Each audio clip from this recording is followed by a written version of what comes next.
10:18 a.m., 7/25, 2017. Good morning, YouTube. I'm still mad. I'll never be over this stuff, never. What they've done to us, they've done to countless other people, I'm sure, because I've seen the stories of it myself online. I've watched in shock and horror some of the very same thing. One I mentioned not too long ago was really just scarily eerie of how it resembled ours, as if they had followed the same template to doing my family the same way, and then further on down the line I see it happen again. Come off it. I know there was this time, and I've mentioned that my mom insisted that all this was in my head, and she even had my spouse believing that it was all in my head. Well, times have changed, folks. This stuff is coming out from all over this country. Similar tales. Is it in their head too? How can it just be in everybody's head? And pills don't fix it. Going to the doctor appointments does not fix it. It does not make it go away. I would truly love to say, make it go away, and it would go away. But this stuff is rooted so far back. It has taken a deep rooting hold. Like, how can I even describe it? Like what? Like Satanism.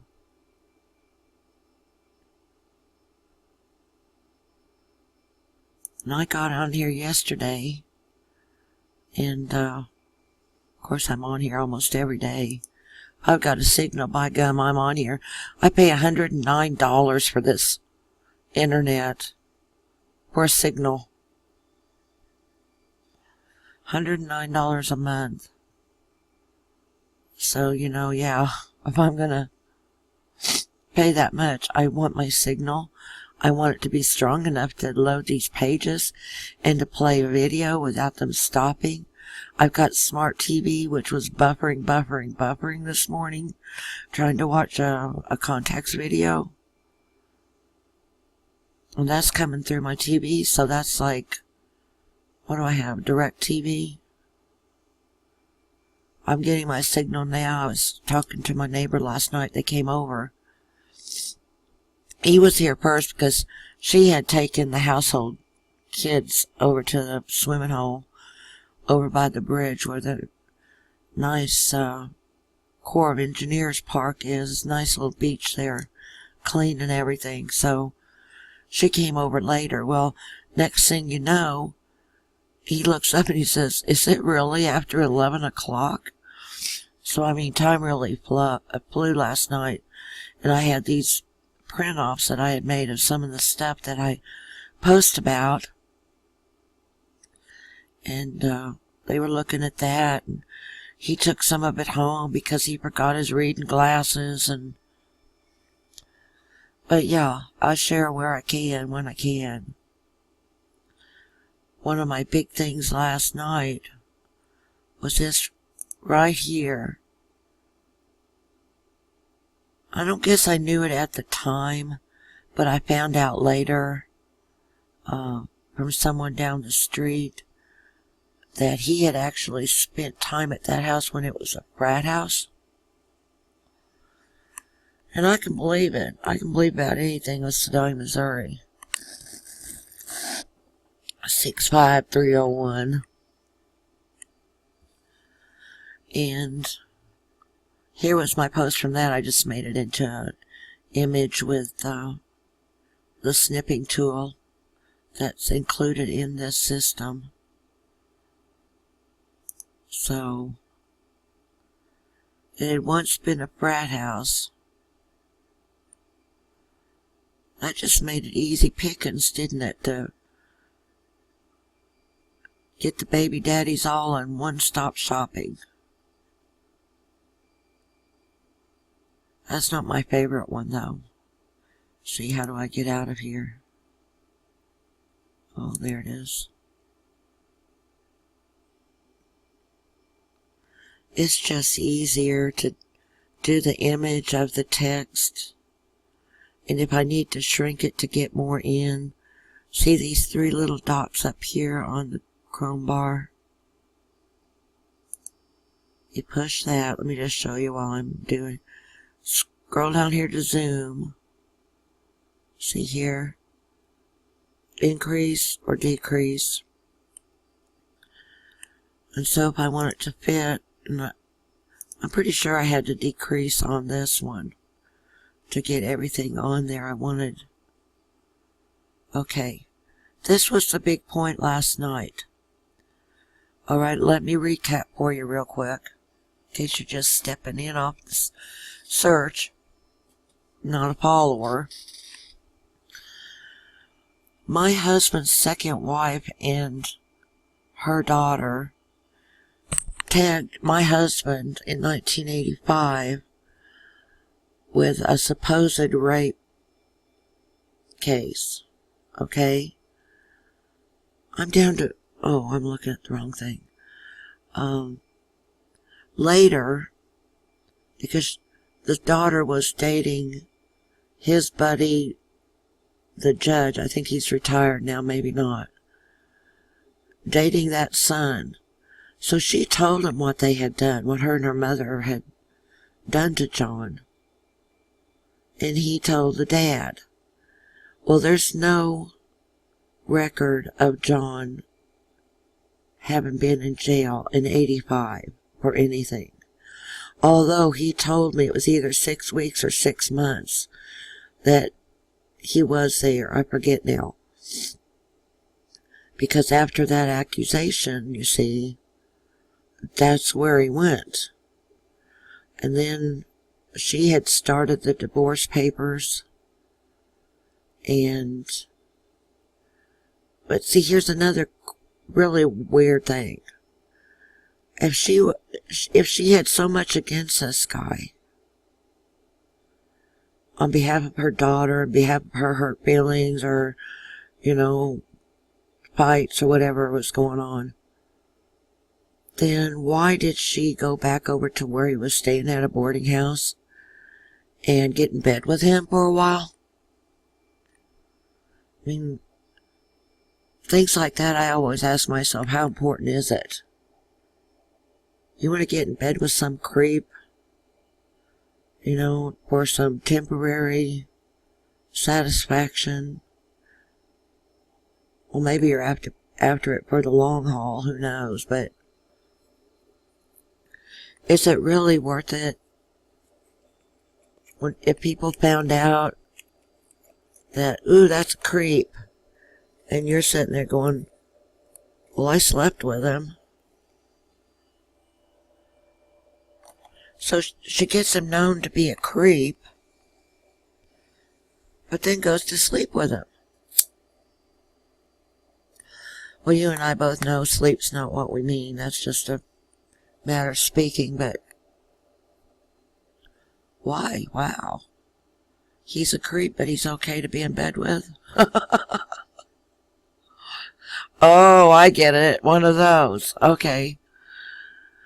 So, all that's off his record. I went down to check, and my dad and I went over to Boone County, and they couldn't find anything either. So that judge, after hearing that story, must have made that all go away. Okay? So that would make sense why we were able to get that house that we had downtown that was across from my abusive daycare number 1, Melita Daycare, or we nicknamed it Melita Day. where aka Crazy Rita lives with her 7 or 8 dead bodies in her house, and all kinds of craziness that's happened to her in her world, to her family. Oh, and her brother was born at the Roswell base, by the way, so maybe there's a big answer to it right there. Put aliens in the middle of it and it all makes sense, right? But anyway, that may be why we were able to get that house. Because everybody knows, that's the law. You can't live, 1,000 feet or 1,000 yards or whatever from schools or daycares or this and that, the other thing. It's just, you're a red flag person then. I wish I'd thought to get up a search with a real estate that at the bottom of the map you can see the offenders in your area of the place you're interested in. Okay, so we got that house, right? Well, here they came. They're after us. They're hot and heavy. They're really breathing down our necks. They're making me so upset I've got to get my mother to go to meetings and be at the house if they're going to be there, right? Well, we couldn't get a loan. His credit was shot. So we bought it through the real estate agent as a private sale. They were his properties. Him and his wife had several in town. Okay? So, if he was a non-offender, clear to be able to live across from a daycare, at that point, I think it was 90, then as the same clear non-offender that was allowed to live across from that daycare, how is he then all of a sudden a repeat offender when they sentence him? You see, using 85 as a prior. It can't be both ways. If he was a non-offender in 1990, and we made it no secret, it was no secret. Those were our plans, because we were paying so much at this other house. It was like $575 at the time for a very small 2-bedroom house that had been made into a duplex. And we had one side of the duplex at first, and then when that person moved out, we took that side too. But when we got the downtown house, our payments were pretty low, except for like the first, it was either 10 months or 12, where we were paying the down payment included in to the monthly payments.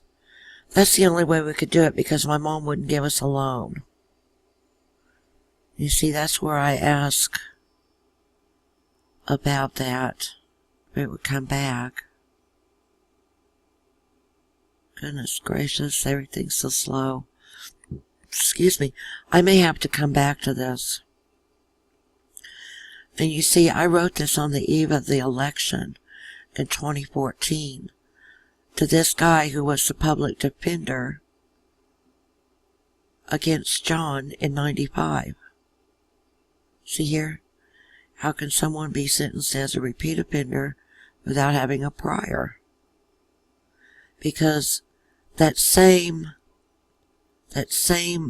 supposed prior would have disqualified him and I from living in that house across from the daycare. Do you see what I'm getting at? You see what I'm getting at? I'll be back.